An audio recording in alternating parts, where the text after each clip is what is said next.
मेरे प्यारे दोस्तों, मैं आरपी सिंह, मोटिवेशनल स्पीकर, आज आपके सामने एक ऐसी कहानी को प्रस्तुत करने जा रहा हूं जो विश्व के इतिहास में सबसे बेजोड़ जजमेंट के रूप में है।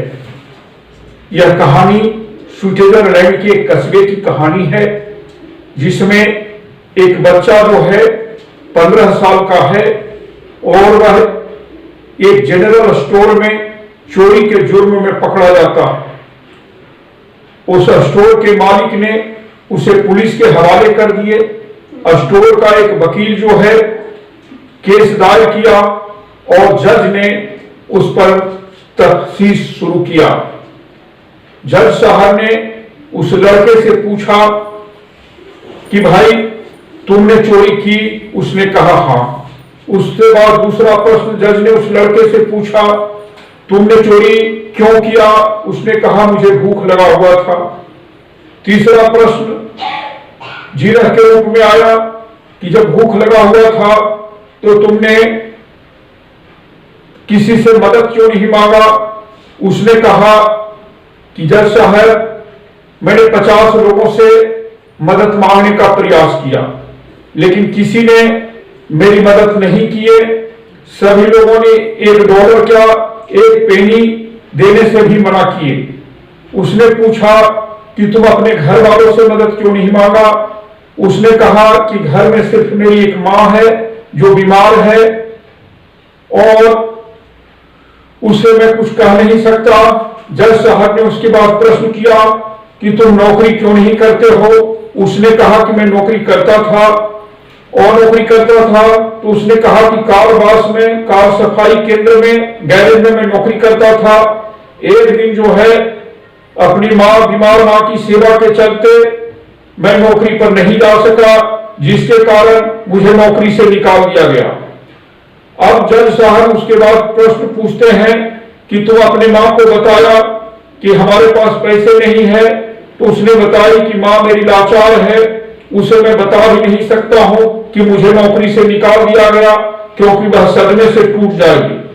जज साहब ने उसके बाद पूछा कि कोई तुम्हारे पास इसके अलावा कोई उपाय नहीं था चोरी करने के अलावा? उसने कहा कि भूख से मैं तड़प रहा था, मेरी मां भूखी थी, इसलिए मेरे पास कोई इसके अलावा चारा नहीं था। जज साहब जो है जिरह खत्म किए और आंखें बंद करके सोचने लगे। उसके बाद उन्होंने फैसला सुनाया कि यह हमारे देश का, हमारे सिस्टम का एक शर्मनाक बात है कि किसी बच्चे को भूख मिटाने के लिए चोरी करना पड़ रहा है और उसने ब्रेड का चोरी किया है। लेकिन इस सिस्टम में हम सभी दोषी हैं कि एक बच्चे को भूख मिटाने के लिए चोरी का सहारा लेना पड़ रहा है। तो उन्होंने फैसला सुनाया कि जो भी व्यक्ति से इसने मदद मांगा है 50 व्यक्तियों पर $50 का जुर्माना लगाया जाए। जज साहब का फैसला, पहला फैसला कि उन 50 व्यक्तियों पर $50 का जुर्माना लगाया जाए जो वकील इस मानवता को शर्मसार किया कि एक ब्रेड का पैकेट चोरी करने के लिए इतने बड़े केस को यहां हमारे सामने लाया, उन पर जो है $100 का जुर्माना लगाया जाए। जो जनरल स्टोर इस मानवता को शर्मसार करने वाली घटना पर लज्जित न होते हुए इसे पुलिस के हवाला किया, उन पर $1000 का जुर्माना लगाया जाए। उसके बाद उस स्टोर मालिक को यह हुक्म दे दिया जाता है कि इस बच्चे को अपने स्टोर में नौकरी के पर रखें, अन्यथा उनके दुकान को अगर इस जुर्माने को जमा नहीं करते हैं तो 24 घंटे के अंदर सील कर दिया जाएगा। इसके बाद जज साहब यही नहीं रुके, उन्होंने कहा कि हम सभी जो उपस्थित हैं कोर्ट रूम में, जो भी यहां मौजूद है, सभी पर $10 का जुर्माना लगाया जाता है। बिना जुर्माना दिए हुए कोई भी व्यक्ति कोर्ट रूम से बाहर नहीं जाएगा। यह फैसला सुनाने के बाद जज साहब ने अपने जेब से $10 का एक नोट निकाला और सभी उपस्थित लोगों ने अपने अपने जेब से $10 का नोट निकाला और यह फैसला किया गया कि जो भी जुर्माना की राशि है वह सभी राशि उस बच्चे को दिया जाए। और जज साहब ने यह फैसला सुनाते हुए अपनी नम आंखों से वहां से निकलने लगे। लड़का जो है बार बार जज साहब की तरफ देख रहा था अश्रुपूरित नेत्रों से, और उसे समझ में नहीं आ रहा था कि मैं क्या करूं, किस तरह से उसका धन्यवाद दूं। कोर्ट रूम में सभी व्यक्ति के आंखें नम हो चुके थे। ये कहानी जिसको जिसको भी मैंने सुनाया है, सभी की आंखें नम हो चुके और सभी इस मानवता के लिए उस जज की सराहना कर रहे हैं कि जिसने न्याय प्रणाली में एक मिसाल कायम किया। लेकिन मैं आपसे प्रश्न पूछता हूं, क्या हमारे देश में या हमारे सिस्टम में, हमारे न्यायपालिका में ऐसी साहस है कि कोई ऐसा फैसला कर सके? प्रश्न आपके सामने है।